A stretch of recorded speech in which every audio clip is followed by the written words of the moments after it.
uma extraordinária revelação que pode abalar os alicerces da religiosidade. O escudo de luz de Cristo.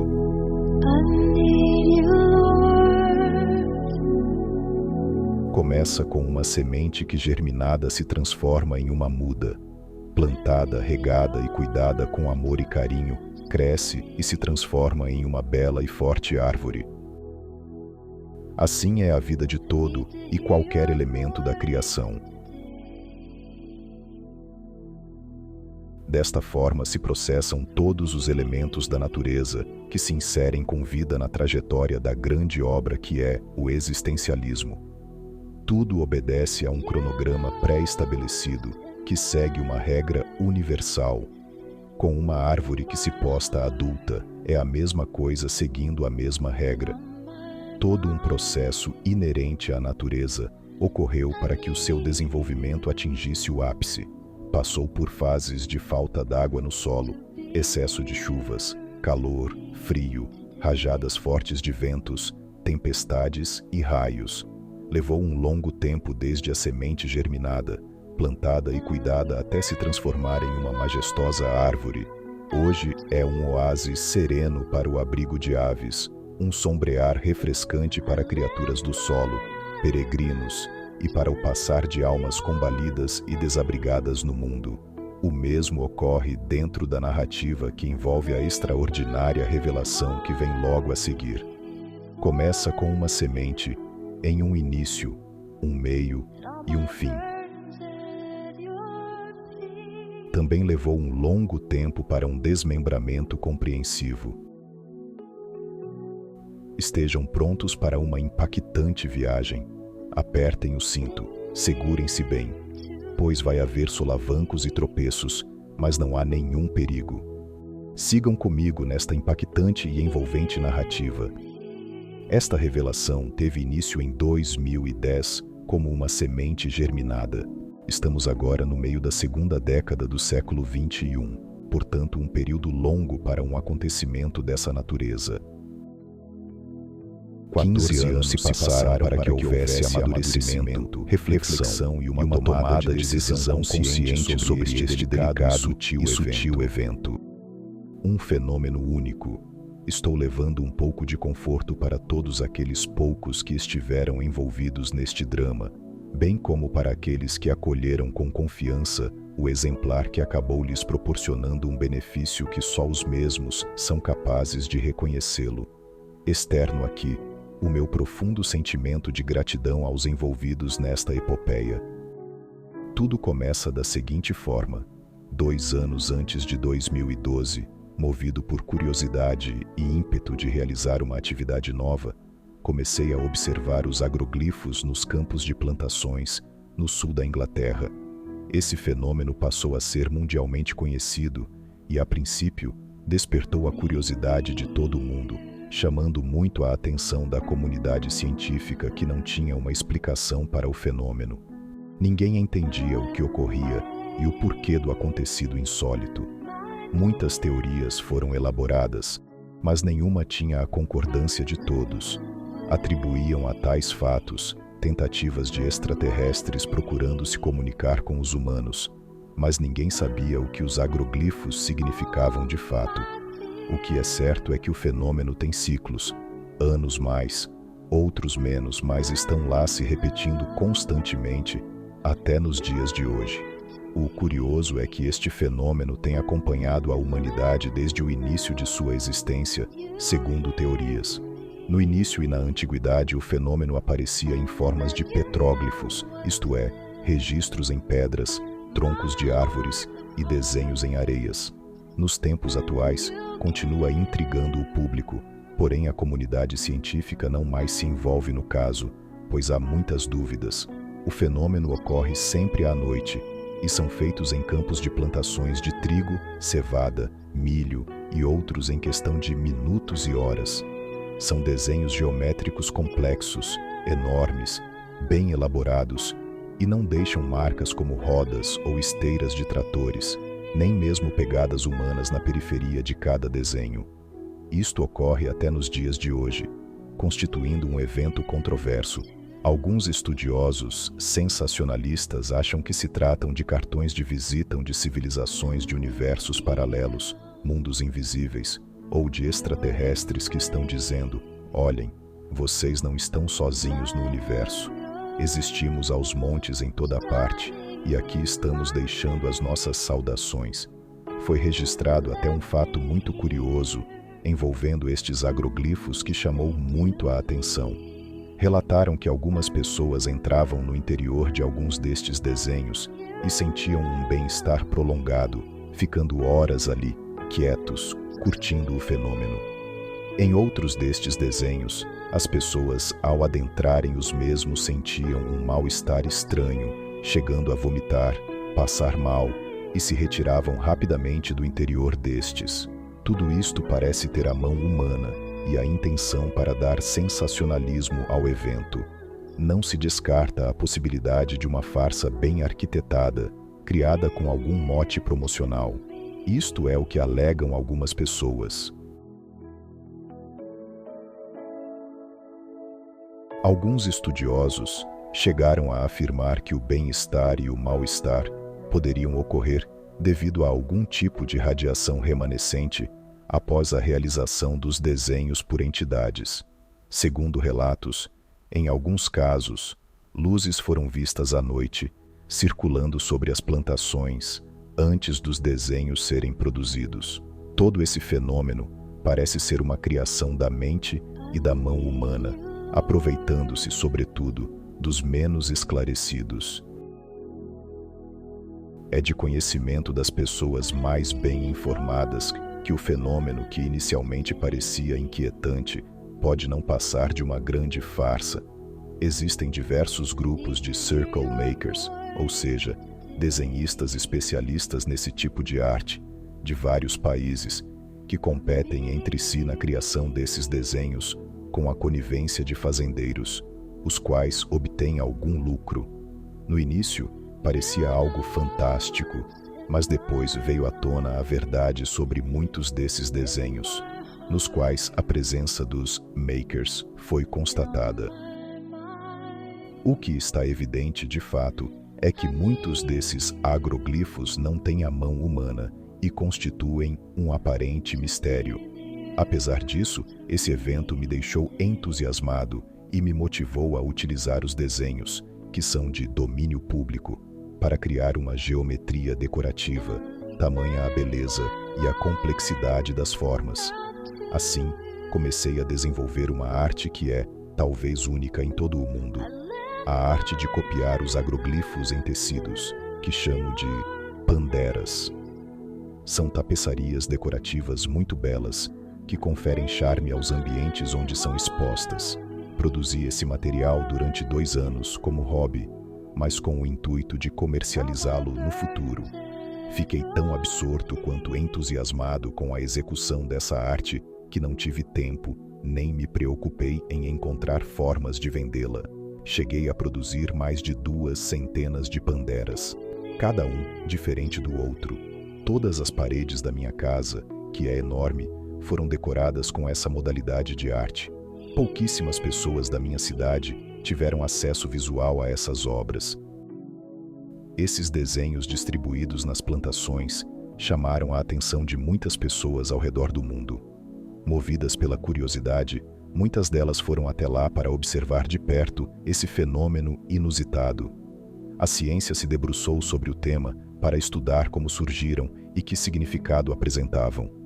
Sensitivos e pessoas com habilidades para visões próximas à fronteira entre o físico e o não físico também estiveram presentes.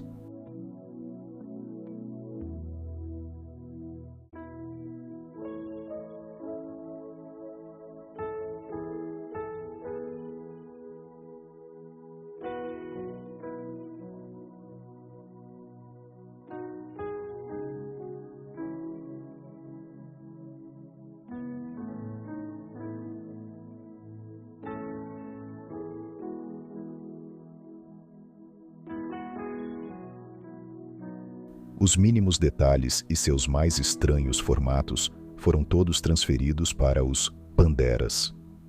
Eu tinha em minha casa uma exposição dessa arte que, caso fosse mostrada ao público, atrairia muitas pessoas. No entanto, mantive-a oculta por cautela e por aversão aos holofotes.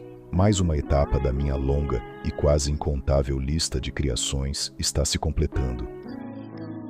Agora, uma fase de tempestades e solavancos se inicia. Bem, o relato toma outro rumo.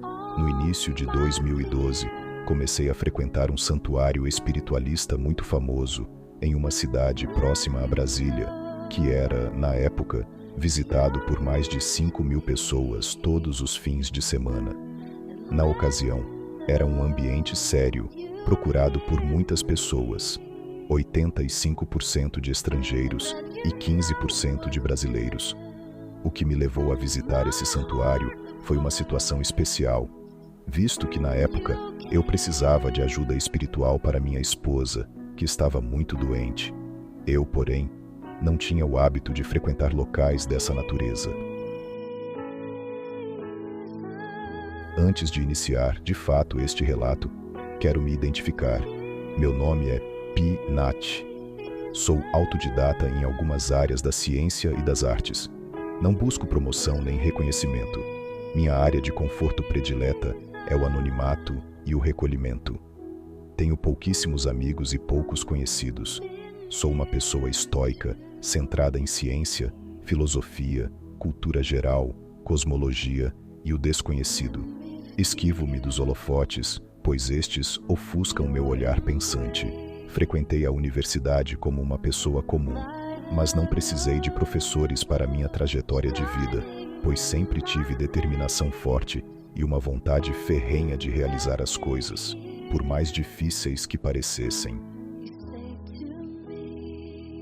Um acontecimento cercado de cuidados e isento de fragilidade foi o que me levou a escrever este relato. É um pouco longo, mas a riqueza de detalhes clareia um propósito elevado. Todos nós temos uma missão na vida, algo sabido por muitos. Um professor tem o dever de ser eficiente nos ensinamentos. Um médico deve se preocupar em salvar vidas. Um engenheiro ou arquiteto deve realizar obras bem feitas e seguras. Um legislador deve criar leis práticas e exequíveis. Um juiz deve cumprir a lei. Da mesma forma, também tenho uma missão: realizar algo proveitoso em benefício das pessoas. Levo isso muito a sério, pois é uma missão gloriosa. Aliás, isso deveria ser uma tarefa de toda criatura humana. Certa noite, talvez influenciado pelas atividades do santuário dias antes e pelo trabalho que estava realizando, tive um sonho normal, como sempre tenho. Só que neste sonho, apareceu um desenho geométrico interessante em meio a uma floresta envolta em um nevoeiro denso.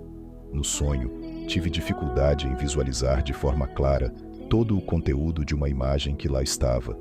Ao acordar de manhã cedo, tive interesse em registrá-lo na forma de um rascunho. Assim o fiz, e guardei o rascunho para estudá-lo depois. Na noite seguinte fui dormir no horário habitual, e durante o sono, sonhei novamente com o mesmo desenho geométrico no mesmo ambiente enevoado. Fiquei assustado e acordei sobressaltado, pois sonhos não costumam se repetir do mesmo jeito. Procurei me acalmar e tentei voltar a dormir, sem sucesso. Pela manhã, fiz outro rascunho do desenho geométrico e comparei com o primeiro. Com surpresa, verifiquei que eram idênticos. Passei o dia pensando nos dois sonhos idênticos que tive. Passado o segundo dia, chegou novamente a terceira noite, junto com o receio de o sonho se repetir. Fui dormir preocupado e demorei a pegar no sono. Altas horas da madrugada, acordei assustado e em pânico, pois acabara de sonhar novamente com o mesmo desenho geométrico dos sonhos anteriores. Minha primeira impressão foi a de que havia algo errado comigo. Estava sozinho em casa, pois na época minha família se encontrava na capital e eu estava no interior. Tentei sair de casa de madrugada e pedir ajuda, mas algo me conteve e fiquei sem dormir o resto da noite. Pela manhã, fui à farmácia e comprei um calmante para me aliviar. O dia foi um verdadeiro inferno e eu não conseguia me concentrar em nada. No meio de todo esse alvoroço, lembrei-me de que, nesse último sonho, quase não havia nevoeiro, o que me permitiu captar todos os detalhes da imagem. Fiz outro rascunho do desenho do terceiro sonho e comparei com os dois anteriores, notando diferenças importantes. O nevoeiro escondia detalhes que só foram revelados no terceiro sonho. Era um desenho mais elaborado, contendo uma geometria com simetria perfeita. Mesmo assim, não me tranquilizei e passei o dia todo aflito, pensando na chegada da noite. Foi um dia difícil, e à noite só consegui pegar no sono no fim da madrugada. Acordei mais calmo, pois o sonho não havia se repetido. Estava aliviado, mas ainda preocupado. Com o passar da semana, o sonho não voltou. Tudo parecia ter voltado ao normal. Ainda assim, fiquei intrigado, como se algo não estivesse resolvido. Achei muito interessante o último desenho geométrico que havia sonhado e decidi reproduzi-lo em tecido, como fiz com outros desenhos, criando assim um novo Pandera. Como nos outros desenhos, não faço ideia do que cada um significa. Se carregam mensagens, não saberia dizer que tipo de mensagens seriam. Só sei que são peças lindas e muito apreciadas. Nos 3 sonhos repetidos, todos os desenhos geométricos estavam dentro de um grande círculo, sem elementos decorativos dentro ou fora dele. Eram compostos apenas de pequenos triângulos dispostos na periferia e no centro do círculo. O formato era simples, parecido com uma mandala, mas apresentava um detalhe muito importante: uma simetria perfeita. Os panderas finalizados incluem um desenho central e complementos nas laterais, enriquecendo os detalhes da composição como um todo. Dessa forma, tornam-se peças decorativas que chamam muita atenção, chegando a conter um alto nível de complexidade, especialmente nos significados ocultos que podem sugerir. Confesso que, ao terminar cada peça, ficava olhando para ela sem entender o que significava, apenas sabia que era uma geometria decorativa. Assim ficou o desenho dos sonhos, após finalizadas todas as etapas e acrescentados os complementos. Poucos dias após essa fase dos sonhos, chegou a hora de relatar um evento aterrorizante. A última peça do desenho enigmático já estava há um dia inteiro na prensa para a secagem final. Meu dia foi normal, e à noite não esperava ser surpreendido por nenhum outro evento. Engano meu. À meia-noite, após realizar todas as tarefas do dia, fui dormir tranquilamente.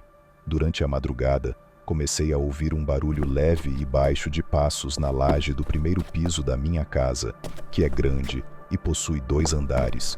Pensei que fossem algazarras de gatos. Inicialmente o barulho era leve, mas logo foi se tornando mais forte e pesado, parecendo o tropel de cavalos, muitos cavalos e animais grandes. O som foi aumentando, e a essa altura, eu já estava fora da cama e pronto para correr para a rua. Era como se tudo estivesse desabando e se movendo de um lugar para outro, ou passando de um lado para o outro. Nesse instante, eu já não sabia mais o que fazer dentro de casa. O barulho foi se intensificando e eu não tive outra alternativa senão correr para a rua. No entanto, ao abrir o portão, fui contido por algo que não sei definir.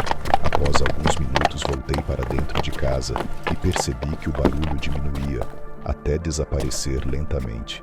Coloquei as mãos na cabeça e disse a mim mesmo: desta vez, o inferno decidiu se abrir todo de uma só vez. Quando sabemos com o que estamos lidando, nos enchemos de coragem. Quando não sabemos, a coragem nos falta. Bem, o restante da noite foi péssimo. Não consegui dormir nem mais um minuto. De manhã, abatido, irritado e com os nervos à flor da pele, sentei-me em uma cadeira e disse a mim mesmo: o problema todo deve estar na minha cabeça.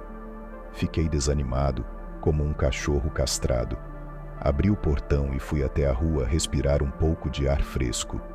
Encontrei uma vizinha que me perguntou o que havia acontecido, pois ouvira um barulho estranho e esquisito no telhado da minha casa durante a alta madrugada. Rapidamente, interpelei-a. "A senhora ouviu o quê?" Ela respondeu que parecia uma boiada gigantesca passando ou uma corrida de cavalos desenfreados. Eu completei. "Não sei o que está se passando nesta minha casa. Parece que está assombrada." Conversamos mais um pouco sobre coisas estranhas e depois ela entrou em sua casa, enquanto eu voltei para a minha. Senti-me momentaneamente aliviado, pois percebi que não havia nada de errado com a minha cabeça. Outra pessoa também ouvira o mesmo estardalhaço. Passei o dia aflito, desejando que ele não terminasse, pois, logo, outra noite chegaria. Vistoriando a casa, tentei entender o ocorrido. Nada. Tudo parecia normal, porém, compreendi de imediato que estava lidando com algo sobrenatural. Fui à internet procurar eventos similares, mas o que encontrei foi desanimador. A única recomendação era não ter medo e enfrentar. O dia foi terrível, pois temia que tudo se repetisse à noite. A palavra repetir começou a ter um sentido perturbador. "Fazer o quê?" murmurei. À noite, perto da meia-noite, acendi as luzes da casa inteira. Deixei abertas a porta de saída e o portão da rua e me preparei para um novo acontecimento. À 1h da manhã, tudo recomeçou, exatamente como na noite anterior. Desta vez, o barulho foi mais intenso e parecia uma mistura de tropel de cavalos, animais grandes, freadas bruscas de caminhões, apitos de trem, turbinas de aviões, tiros de canhões e outros sons. Horrível. A coragem que eu havia armazenado sumiu por completo e eu corri para a rua. Lá, encontrei os 4 ou 5 vizinhos e o vigia da rua, que ouvira o barulho à distância e veio saber o que estava acontecendo. Reunimos-nos em frente à minha casa, tentando entender. Alguém sugeriu chamar a polícia ou os bombeiros, mas pedi que não o fizesse. Pouco depois, o barulho se esvaiu novamente e tudo voltou ao normal. Todos ficaram perplexos, sem entender nada. Fui questionado, mas não consegui explicar o ocorrido. Percebi uma intercessão misteriosa acalmando a situação. E cada um entrou em sua casa. Voltei para a minha, e em voz baixa agradeci. "Obrigado, ó céus." Corri para o salão onde exponho a maior parte dos panderas, de onde parecia vir o barulho. Tudo estava normal. Nada estava disperso ou danificado. A única coisa que me chamou a atenção foi o espaço aberto no centro de uma parede, local que eu havia reservado propositalmente dias antes para a colocação do último trabalho que havia confeccionado, a geometria dos sonhos.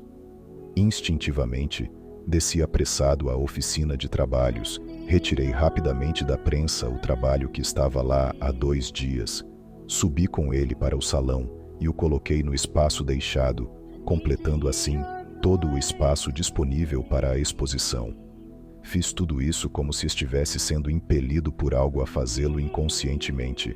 Um silêncio profundo inundou toda a rua e, talvez, o bairro inteiro. O resto da noite transcorreu pacificamente. Só eu fiquei andando para lá e para cá dentro de casa, tonto como um bêbado tentando enfiar uma linha na agulha. Não dormi mais. O dia amanheceu e eu, como uma barata tonta, passei o dia todo andando de um lado para o outro dentro de casa. Curiosamente, na parte da tarde, uma paz e um conforto interno tomaram conta de mim. Parecia um prenúncio de que nada mais aconteceria na minha casa. Tomei consciência desse prenúncio e fui tomado por uma forte emoção, como se tivesse encontrado um ombro caloroso para me amparar. A noite chegou, mas eu não pude esconder uma certa inquietude, um certo temor. Por maior que tivesse sido o impacto confortante do prenúncio, eu não conseguia aquietar a minha mente. A madrugada chegou, trazendo consigo um silêncio acalentador, e, no mesmo horário das noites anteriores, nada aconteceu. Mais uma vez fiquei emocionado, chorei e agradeci. Obrigado, meu Deus. Agora eu estava diante de um novo drama, o de usar toda a minha perspicácia e inteligência para compreender sozinho tudo o que tinha acontecido na minha residência nas últimas semanas. Estava confiante de que acabaria descobrindo toda a razão dos eventos. Concentrei-me em todos os passos que dei desde o primeiro dia em que decidi me envolver na confecção dos panderas com os desenhos dos agroglifos. Recapitulei cada etapa do processo e as pesquisas que fiz para chegar onde havia chegado. Durante dias e semanas, toda a minha concentração estava dirigida à porta por onde tudo isso poderia ter saído. Ao final da 8ª semana de concentração, fiz uma descoberta satisfatória sobre todos os eventos. Muitos dos agroglifos que apareceram nos últimos 22 anos, e em menor intensidade em períodos anteriores, foram criados para parecer cartões de visitas e mensagens de saudações de civilizações de outros mundos, segundo estudiosos. Não são de extraterrestres de outros sistemas estelares, nem de entidades de mundos invisíveis ou universos paralelos. São todos frutos da criatividade humana, presumi. Entretanto, alguns desses desenhos que surgiram no mesmo período e em outros têm aspectos enigmáticos. Alguns passaram a funcionar sem que ninguém soubesse, como portais energéticos, verdadeiros difusores de energias de várias espécies. Essas energias, provenientes de mundos invisíveis, têm naturezas diversas. Algumas são benignas e, provavelmente, outras não. Parece que acompanham a nossa civilização desde sua origem. O fluxo dessas energias obedece a ciclos de intervalos variáveis e influencia os saltos evolutivos da humanidade.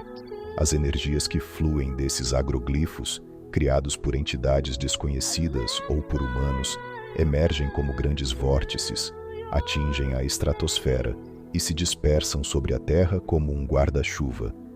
Esse é o pensamento de alguns estudiosos ansiosos para explicar os fenômenos do mundo. Os mundos emissores dessas energias situam-se em estágios espirituais distintos, alguns muito elevados, outros bastante baixos. A mente humana é o principal receptor e objetivo nesse processo de captação e absorção das energias. Dessa forma, a humanidade evolui, conduzindo-se e comportando-se sob essas influências. Ao longo da história da civilização, há registros de manifestações similares aos agroglifos, porém em forma de petróglifos, geralmente rústicos. Tudo parece seguir um projeto para influenciar o destino da humanidade, possivelmente conectado a um projeto cósmico. Bem, quero ser modesto ao admitir que, se meu raciocínio exposto estiver correto, as razões para os eventos em minha casa estão bem claras. Servem como um ariete para derrubar as pretensões ilógicas de qualquer agnóstico. Vamos ao entendimento. Como expus antes, alguns agroglifos funcionam como portais difusores de energias. Quero mencionar aqueles em que pessoas, ao entrarem para experimentá-los, sentiram-se mal e se afastaram rapidamente. Este efeito ocorria em função de supostas fontes radioativas que, segundo os estudiosos, provocavam o mal-estar. Isso parece se encaixar em um evento real. Bem, aqui está a primeira prova de que o meu raciocínio está no caminho certo. Não eram radiações que existiam ali. Eram os efeitos de energias emanadas de mundos de baixas densidades espirituais, ou seja, energias de mundos inferiores. Por isso, as pessoas que entravam nesses círculos se sentiam mal. Uma observação importante. Esses círculos, assim como todos os demais, têm um tempo de duração determinado. São apagados pelos tratores durante as colheitas, ou, em outros casos, pelas mudanças climáticas e as intempéries que os desgastam. Quando isso acontece, as emissões de energias desses portais cessam porque eles deixam de existir. Mas não foi isso que aconteceu comigo. Quando decidi copiar os agroglifos em tecidos como uma forma de arte, recriei um desses portais que emitiam energias negativas. Ele continuou ativo em outro lugar, emitindo essas energias. Ou seja, dei nova vida a um desses portais em minha casa, e dele saíram, por 2 noites consecutivas, uma cavalaria de demônios para me atormentar, bem como aos vizinhos. Eita, raciocínio perfeito! Mas o que aconteceu para que a tal cavalaria demoníaca não retornasse? Bem, aqui entra em cena outro portal, ao qual dei vida ao copiá-lo dos meus sonhos.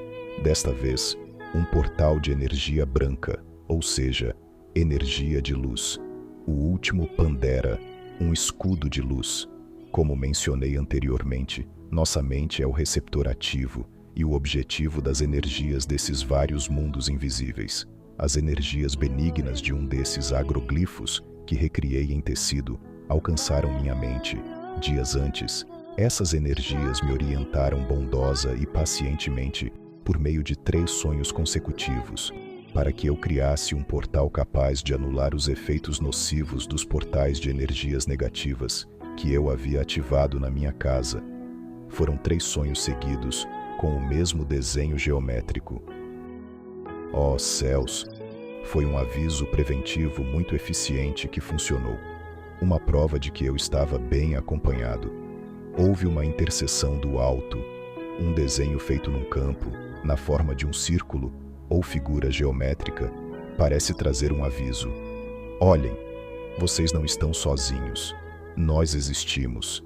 De fato, não estamos sozinhos. Pelo menos no meu caso, atesto esse fato incrível e glorioso. Alguns desses belos agroglifos em plantações, sem que tivéssemos noção, passaram a funcionar como portais energéticos do bem. Ao colocar no salão, no espaço previamente determinado, naquela noite de desespero, o desenho geométrico dos sonhos, uma geometria sagrada, anulou todas as ações dos portais que poderiam estar ativos emitindo energias negativas, vindas de mundos inferiores.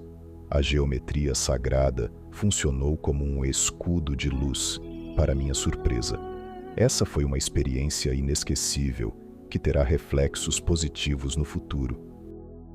Absorvido por todo o conteúdo dessa experiência extraordinária, decidi colocar em produção esse novo Pandera, não apenas como uma geometria decorativa, mas como uma geometria sagrada. O objetivo era levar ajuda a quem estivesse precisando. Assim o fiz, chegando a produzir quase 2 centenas desse Pandera, com o tema da geometria sagrada dos sonhos. Essas peças ficaram no formato, tamanho e estilo ideais para serem colocadas em portas ou fixadas em paredes como decoração. Na época, como ainda visitava o santuário numa cidade próxima a Brasília, decidi levar essas unidades e colocá-las na loja de souvenirs do local. Os visitantes estrangeiros gostaram da novidade e levaram-nas consigo para seus lugares de origem. Sabiam, porém, que se tratava apenas de uma peça decorativa com algum tipo de energia, assim como eu, que a confeccionei, também imaginava.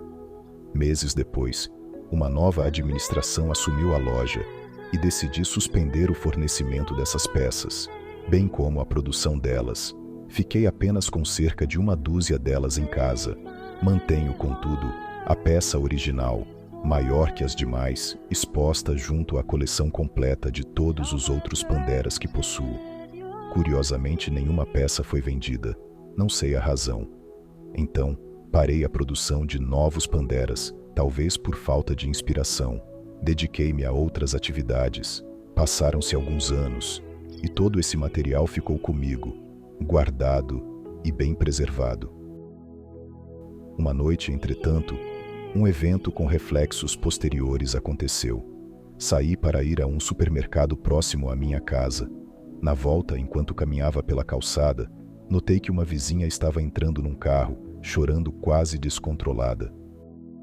Perguntei então o que tinha acontecido.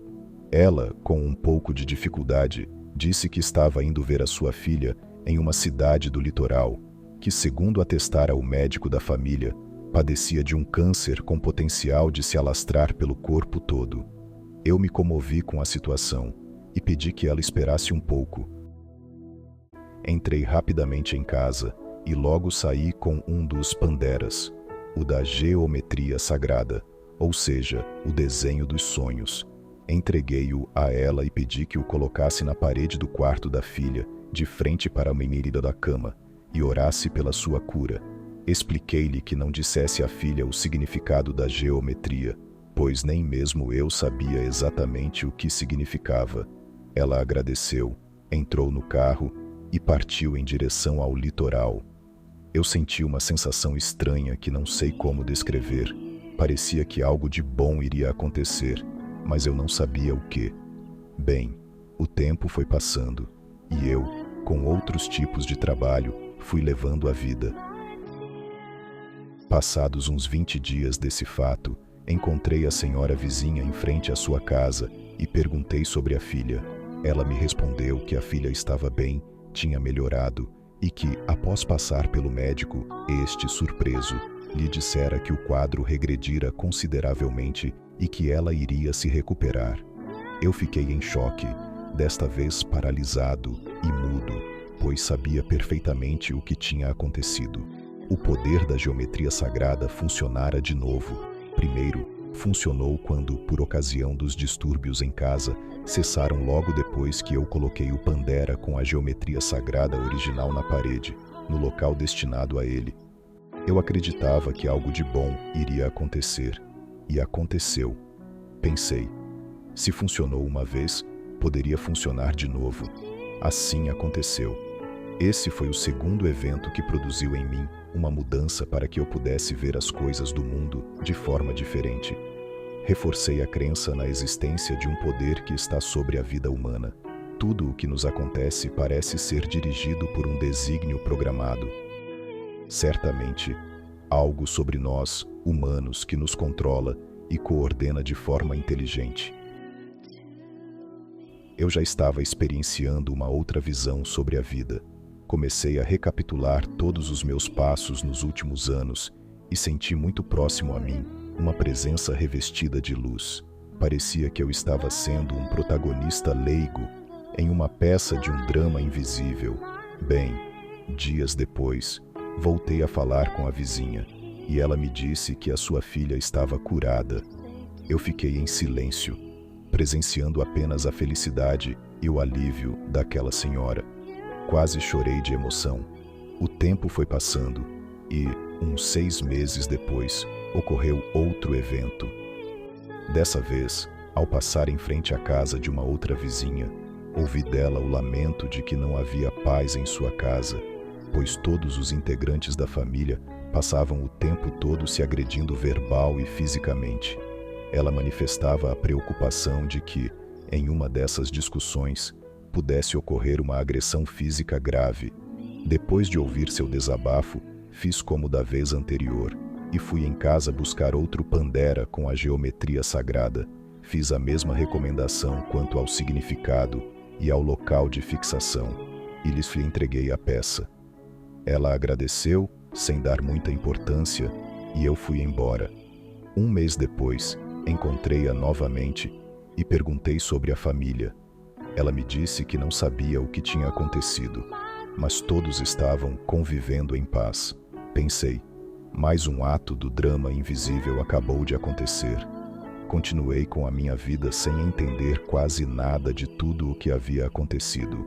Porém, mantive-me atento a qualquer acontecimento, mas não parei de pensar no que havia de especial na geometria sagrada responsável pelos 3 eventos dos quais participei. Anos se passaram desde o último evento até chegarmos em novembro de 2022. Em um dia desse mês, ao olhar para a parede da minha sala de trabalho, comecei a observar todos os panderas que lá estavam expostos. Então, baixinho, murmurei para mim mesmo: quanto trabalho deu para fazer tudo isso? A única coisa boa que vejo ao observar tudo isso é que as paredes da minha sala de trabalho não estão mais vazias como antes. e isso é um consolo.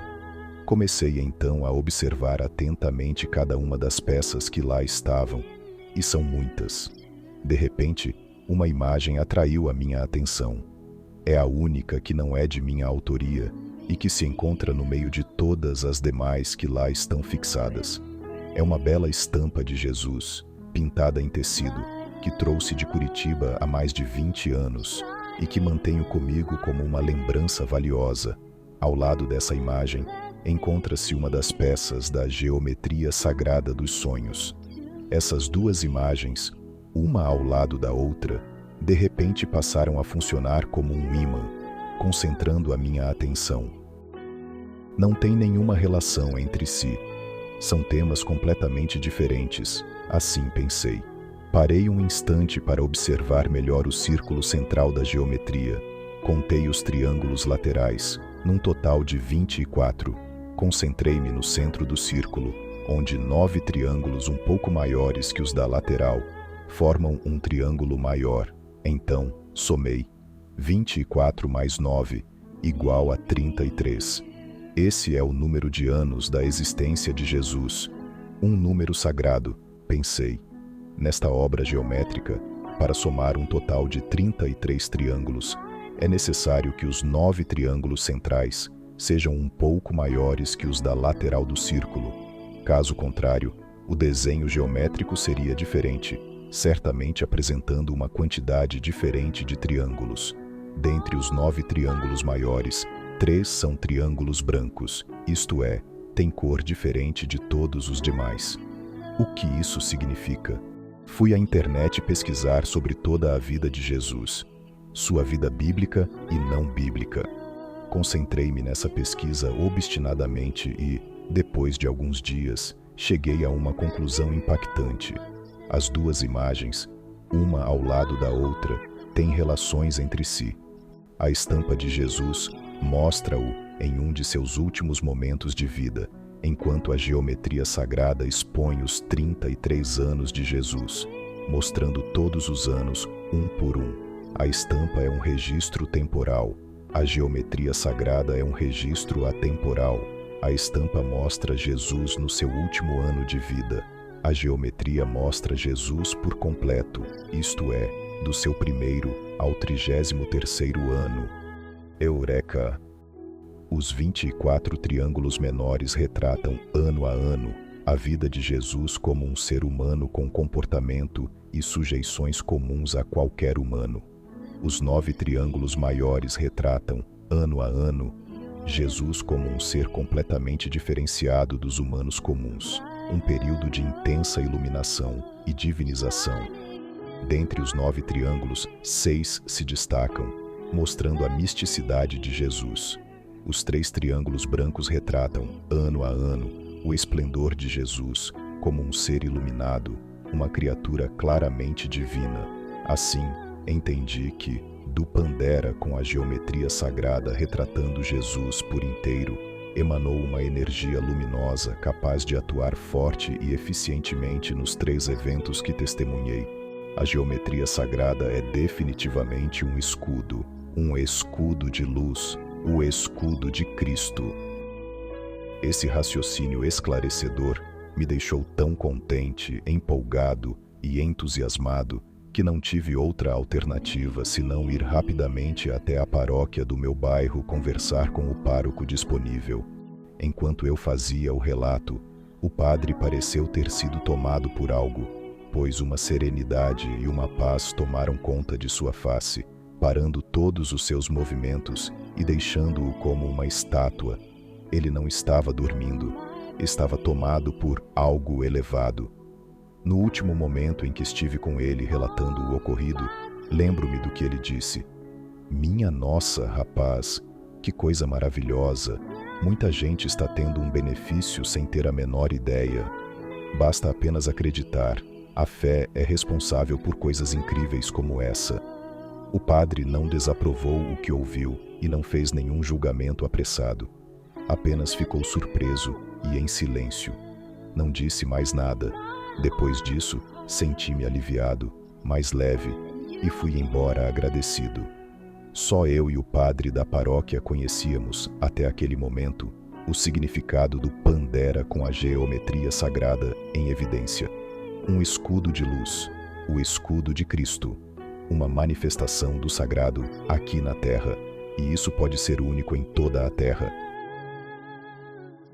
Aqui, repasso o fato de que muitos panderas com a geometria dos sonhos foram parar nas mãos dos visitantes do santuário perto de Brasília, que já mencionei, todos como lembranças do local. Certamente essas pessoas expuseram essas unidades em suas casas, locais de trabalho ou outros, e então coisas boas talvez aconteceram em suas casas e em suas vidas, ou coisas ruins deixaram de acontecer sem que ninguém suspeitasse de nada. Não mantenho uma aproximação assídua com nenhum tipo de religião.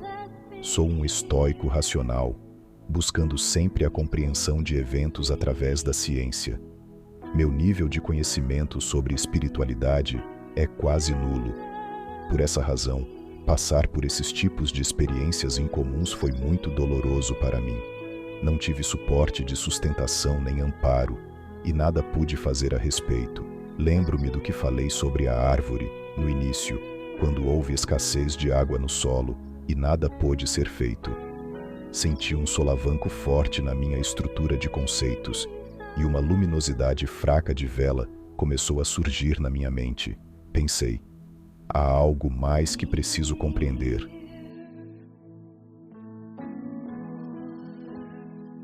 O conceito de geometria sagrada é interpretado de diferentes maneiras. Existe uma ideia de que todo o universo é representado a partir de um modelo geométrico. Tudo o que existe e está manifesto, de alguma forma, segue algum tipo de padrão geométrico. Isso pode ser observado em tudo o que existe na natureza. Outra interpretação para o conceito da geometria sagrada é a de que existem, e dentro das formas geométricas, algumas que, se utilizadas de determinada maneira e com uma intenção específica, trazem benefícios físicos, mentais, emocionais e espirituais. Isso ocorre por uma sintonia de frequências entre o indivíduo e a forma com a qual ele se conecta.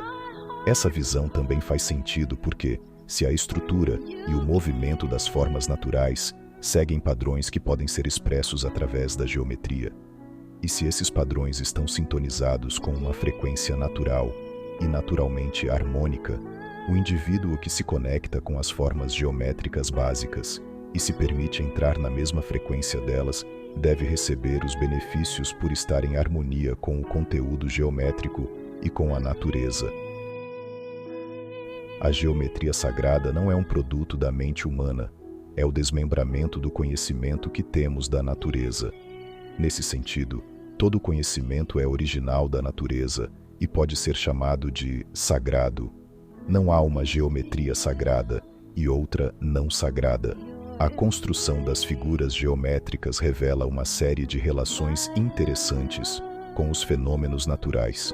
Logo, está claro que existe uma ordem naturalmente harmônica que permeia e é a base tanto do conhecimento e de sua estrutura, quanto de toda a natureza e sua manifestação. É como uma via de mão dupla, onde a natureza imita a geometria e a geometria imita a natureza. Isto é o que pode ser definido, em poucas palavras, como o conceito de geometria sagrada.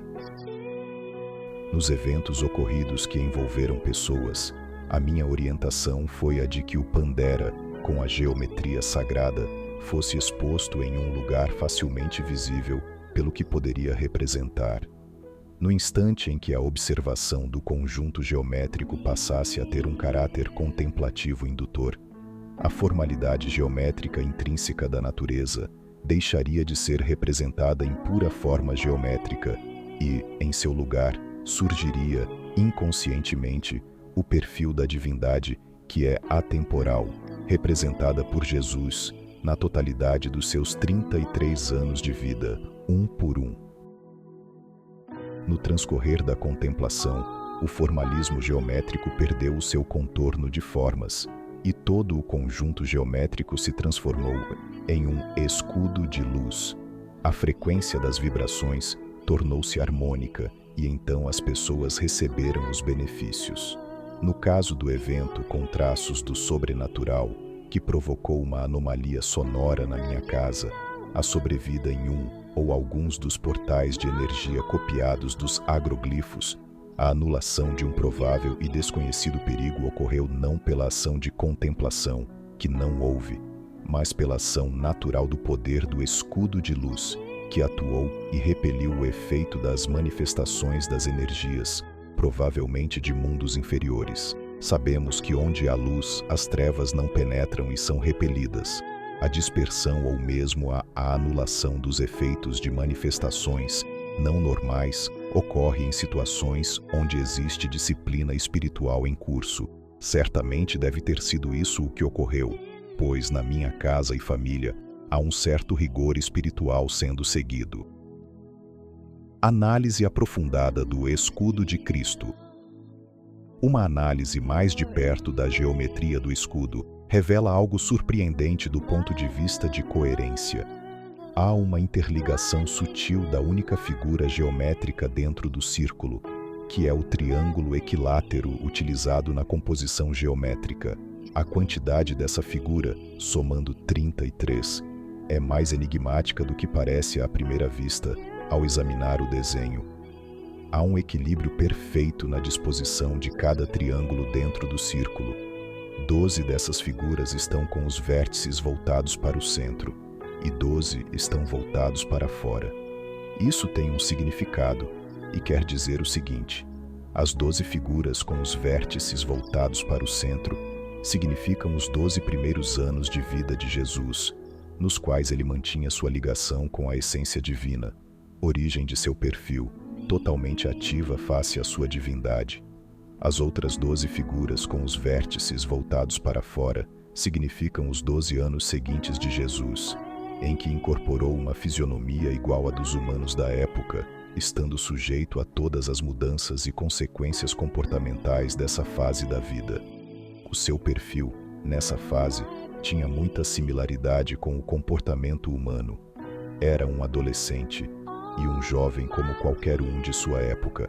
A área de cada triângulo também tem tudo a ver com a composição do poder que emana do escudo, através da contemplação e da fé. A imagem retrata Jesus em suas 4 principais fases da vida.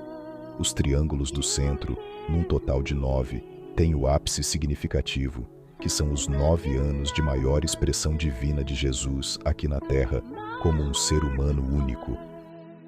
Esta foi a fase de sua verdadeira revelação frente à sua missão de Salvador, que começou com suas pregações. Se os triângulos tivessem, cada um, uma área diferente da que possuem em relação à área circular da figura toda, o número de triângulos não seria exatamente 33, como se apresenta, mas sim uma quantidade de figuras menores ou maiores que 33. Se assim fosse, esta outra figura geométrica não seria a representação de Jesus com os seus 33 anos de vida. A figura geométrica que apareceu no sonho repetido 3 vezes, e que só na terceira vez eu consegui captar na íntegra, é única e uma obra-prima de geometria com alta significação. Somado a isso, o entendimento do conceito da geometria sagrada e sua finalidade prática corroboram para o fato de que eu, privilegiadamente, fui contemplado com um contato de forças superiores, que me orientaram e cederam a fórmula para que eu pudesse fazer o escudo de Cristo através de uma geometria sagrada. Sem essa ajuda, eu nunca seria capaz de fazê-lo sozinho. Cada lado do triângulo tem a representatividade maior das características de Jesus, que são o amor, a fé e a compaixão. Um complemento ao entendimento. Quando o ambiente mental vazio se encheu de sutilidade, o campo dos sonhos fertilizado aflorou, exibindo a real imagem de Jesus. Foi necessária uma repetição por 3 vezes seguidas para que a imagem fosse capturada integralmente. Isto se deu desta forma, porque no cesto de subtileza da minha mente ainda haviam muitos resquícios de materialidade. Quando, na terceira noite, houve uma total limpidez mental, a imagem se mostrou completa e reluzente, fora do ambiente enevoado. Neste instante, uma corrente elétrica muito forte percorreu todo o meu corpo e me sacudiu. Essa imagem de Jesus não está no consciente humano e nunca esteve em parte alguma na Terra. Não é uma criação humana, ela veio do alto, é uma obra de Jesus. Considerações finais. Depois de tudo clareado, pude observar que os sonhos que tive, repetidos durante 3 noites seguidas, e que deram sequência a este drama do invisível, vieram a mim como uma forma de proteção contra as ações de forças de mundos inferiores, as quais, inconscientemente, eu despertei através da ação das cópias dos agroglifos, a confecção e o esforço na preparação deste último modelo de expressão geométrica tiveram um vislumbre inicial indefinido que, a partir de agora, será orientado a prover proteção às pessoas que, por desventura, venham a se sentir ameaçadas por forças desconhecidas. Isso dependerá do poder de crença e fé de cada um em Jesus. Esse é o meu objetivo. Ao olhar para fora da caixa, ao nos visualizarmos aprisionados e acorrentados internamente, percebemos que a vida não é um jogo apenas de sobrevivência, mas um exercício de sobriedade e clareza comportamental, que exige de nós o desprendimento de coisas pequenas. Esse é o nosso destino, alcançar um degrau mais alto na vida. Pouquíssimas pessoas se prestam a este exercício, pois tais ações requerem distanciamento e desapego. Eu agradeço imensamente às forças superiores que me prepararam e me inspiraram, colocando-me no cerne desta experiência maravilhosa. Elas me tiraram de um degrau mais baixo na vida e me colocaram em outro bem mais elevado, onde posso ter uma visão bem mais ampla do nosso mundo e do universo. Obrigado, obrigado, obrigado. Em nenhum instante dos seus 33 anos de vida, Jesus deixou um registro visual. Por mais de 2000 anos, pintores, artistas, escultores e outros tentaram criar um retrato de Jesus, uma imagem que representasse o seu perfil físico. Foram inúmeras as tentativas. Não conseguiram. Não conseguiram porque procuraram no lugar errado. No universo antropomórfico, o único registro que existe está no simbolismo da cruz, que retrata um instante do seu sofrimento doloroso no tempo. Jesus não é uma pessoa. Jesus é um estado de consciência elevado, uma essência de luz espargida em todo o universo. Jesus só pode ser representado visualmente, de forma integral, fora do contexto pessoal humano, isto é, somente através da geometria, aqui chamada de geometria sagrada, que é universal. Dessa forma, a representação completa de Jesus em seus 33 anos de vida é surpreendente. Uma revelação extraordinária. A minha indagação sobre o porquê dessa revelação ter acontecido comigo, caindo diretamente em minhas mãos, perdurou por anos. Existem muitas pessoas com características melhores que as minhas, pessoas melhores preparadas para lidar com eventos dessa natureza, pessoas certamente mais merecedoras do que eu. Por que eu fui escolhido para essa tarefa tão singular? Foi um período doloroso, tendo em vista a minha aproximação com ele sem conhecer a resposta para essa pergunta. Foi uma dúvida que persistiu longamente em minha mente, sem que eu conseguisse respondê-la. Algumas dezenas de pessoas estudiosas, talvez centenas, dizem conhecer a resposta. Segundo essas pessoas estudiosas, a resposta para esta pergunta sempre esteve comigo, nas palmas das minhas mãos. 2 letras M, bem visíveis. Para essas pessoas, a resposta é bem extensa e clara, encaixando-se com consistência na minha pessoa. Guarda um potencial muito forte que se revelará no momento apropriado. É um significado espiritual muito profundo que me induzirá e me impulsionará vigorosamente em uma missão. Elaborar uma arte de forma consciente não é um prodígio, é uma faculdade acessível a qualquer humano. Agora, uma arte geométrica visualizada através de um sonho repetido por 3 vezes, com os mesmos detalhes, não é algo conhecido pela ciência dos sonhos. Uma arte elaborada com origem incomum, simbolizando algo tão nobre e grandioso como a aqui relatada, só pode ser obra do mundo celestial. Todos os acontecimentos aqui relatados obedeceram a um criterioso roteiro programado por algo do alto. Todo este drama começou a se desenhar em 2010, dando início a uma sequência inteligentemente bem arquitetada. Primeiro, o meu interesse na criação de uma arte com base nos agroglifos, que produziu uma série de quase 200 de unidades. Segundo, a disposição dessas obras em uma sala de exposição bem diversificada, onde cópias exatas em tamanhos menores dos desenhos ali se encontravam. Terceiro, o início da minha visita ao santuário, perto da capital federal, acompanhando minha esposa doente, em busca de tratamento espiritual. Aqui tive um contato mais próximo com o mundo do sagrado, juntamente com outras milhares de pessoas que formavam um enorme contingente de almas carentes. Quarto, o sonho repetido por 3 vezes consecutivas, no qual fui preparado para receber a mensagem do esboço do escudo de luz protetor. Foi a preparação de uma defesa contra a investida de forças do mal que estavam à espreita, numa fileira de ataques. Quinto, a anulação das investidas dessas forças pela presença do escudo protetor, que entrou em ação no momento certo. Sexto, a convicção do efeito positivo da geometria dos sonhos e a entrega de algumas unidades para pessoas que precisavam de ajuda. Sétimo, o instante memorável da descoberta do significado da geometria dos sonhos como sendo o escudo de luz de Cristo. Por fim, a ajuda que encontrei através de dezenas ou mesmo centenas de pessoas estudiosas de temas próximos à fronteira entre o físico e o não físico.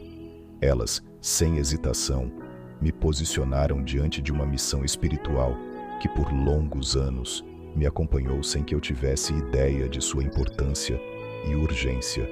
A resposta para esta quase eterna pergunta, que não se afastava de mim, parece finalmente ter sido encontrada. No final de 2024, essa revelação completou seu significado. Pode ser um sinal de preparação para algo que se vislumbra a acontecer. Será que não estamos diante de algo sinistro se aproximando? Uma guerra total inevitável? Ou outra coisa? O que sabemos com certeza é que houve um severo e indisfarçável distanciamento de Jesus. Um distanciamento que poderia estar norteando a vida de milhões de pessoas, em termos de proteção, segurança e vivência, dentro de princípios sadios e virtuosos. Hoje, quase todo mundo carrega um objeto com uma tela como instrumento indispensável ao seu estilo de vida, para se conectar com o mundo. Nessa ação, Jesus e os seus princípios foram colocados de lado. As pessoas passaram a considerá-lo sem importância em suas vidas, sem relevância. Não sabem o erro que cometeram. Esta imagem mostra Jesus em seu esplendor máximo quando ressuscitou, deixando o túmulo vazio, seu momento de maior expressividade, quando retornou da morte e não nos abandonou na missão redentora da humanidade. Jesus se mostrou como um escudo de essência, composto do amor, da fé e da compaixão, a iluminar o mundo na trajetória de alcançarmos a luz eterna. Nestas outras 2 imagens, Jesus se apresenta no ato da ressurreição, com um escudo. Ora, Jesus não precisa de escudo, pois ele é o próprio escudo em essência. Obrigado, Senhor, pela permissão que me foi concedida para retratá-lo com o escudo de luz de Cristo.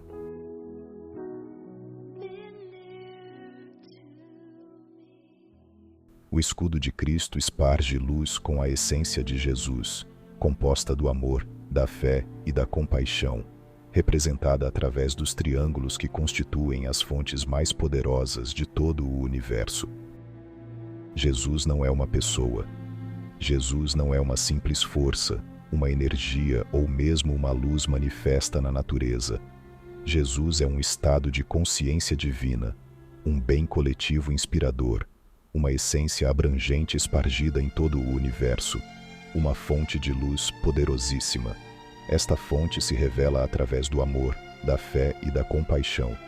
Singularidades divinas que se inserem nos 33 triângulos para a composição do escudo inundado pela essência de Jesus e pelo seu estado de consciência elevado, você deixa de ser uma gota d'água no oceano e passa a ser o oceano em uma gota d'água. Não há no universo maior beleza e conforto do que esta essência e este estado de consciência elevado. O escudo de luz de Cristo toca em algo profundo, revelando uma luz que incomoda as forças demoníacas, repelindo investidas das trevas. O brilho do escudo incomoda porque revela a sombra, mostra o que está escondido, iluminando o que precisa ser visto. Desperta o que precisa ser mudado e inspira o que precisa ser criado. Mostra o poder e a glória da essência de Jesus. Cada triângulo é uma fonte de luz que representa a essência de Jesus em um ano. O escudo todo irradia a essência correspondente aos 33 anos de sua vida. É vital manter sempre aberta a porta da espiritualidade que nos conecta com a essência de Jesus, para evitar ataques espirituais de forças que querem corromper nossas almas e arrebatá-las para o mundo das trevas. Esta é uma guerra constante contra nós. Com o escudo de luz de Cristo, não ficamos desarmados nesta luta. Essa é a nossa defesa mais importante, mais poderosa do que qualquer coisa no universo. A autoridade de defesa que vem do nome e da presença física de Jesus Cristo, através do escudo, faz com que esse nome exaltado acima de todos os nomes tenha poder sobre todas as coisas. Ter em nossas mentes o escudo de Cristo é ter acesso a um consolo fundamentalmente sólido. É preciso fortificar nossos corações e mentes, sendo cautelosos com as influências externas e garantindo que tudo em nossas vidas esteja em harmonia com os compromissos que assumimos contigo, ó meu Senhor. Não podemos nos permitir ser descuidados nesta luta. As perdas de terreno nessa batalha podem ter consequências sérias e duradouras para nossa vida espiritual. Ajuda-nos, Senhor, a sermos vigilantes e a não relaxarmos em nossa caminhada contigo, que possamos buscar diariamente tua presença e, através deste escudo e das orações, encontrar força e direção em ti, Senhor. Não queremos lutar sozinhos, mas contamos com a tua ajuda em cada batalha. Inunda nossas vidas com a tua essência, contida neste teu escudo. A ressurreição de Cristo denota e remete a uma renovação, a uma transformação e a uma mudança de rumo em direção a Jesus. O objetivo da narrativa que descreve esta extraordinária revelação é levar ao conhecimento das pessoas que não estamos sozinhos, não estamos abandonados, estamos apenas distantes dos acontecimentos que revelam a presença luminosa de Jesus em nossas vidas. Não reconhecer esta maravilhosa dádiva do alto é nos curvar diante das coisas pequenas e vulgares que acabam nos seduzindo e nos colocando nos braços das entidades das trevas. Para evitar que isto aconteça, pelas graças de Jesus, o escudo de luz de Cristo foi revelado. O objetivo agora é levar este objeto sagrado diretamente às pessoas, aos seus lares, aos ambientes de trabalho, aos institutos de ensino, clínicas, hospitais, casas de saúde e outros, a fim de promover uma aproximação aos desígnios de nosso Mestre Jesus. Oração contra os espíritos malignos.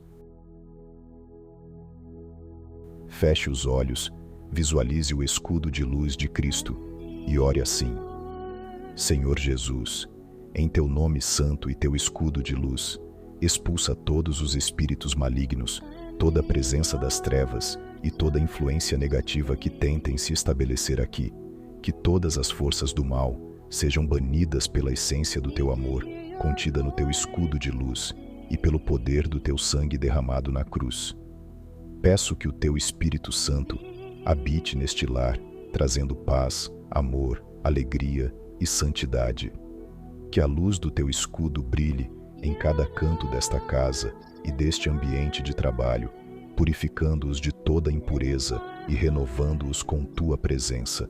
Declaro, em nome de Jesus, que esta casa seja consagrada a ti, Senhor, e que só o teu Espírito Santo tenha permissão para habitar aqui. Que a tua paz, que excede todo entendimento, guarde os nossos corações. Que o teu escudo de luz seja o farol de nossas vidas. Se você, caro amigo e amiga, quiser ter acesso a um desses escudos de luz de Cristo, clique no link da descrição ou acesse o link que aparece na tela. O mundo precisa conhecer esta extraordinária revelação. Faça uma escolha, pois assim estará cumprindo uma missão nobre e prestando um trabalho espiritual muito valioso. Obrigado, obrigado, obrigado. Curta este vídeo, acesse nosso canal para ver mais vídeos como este e inscreva-se para ser avisado sobre novos conteúdos.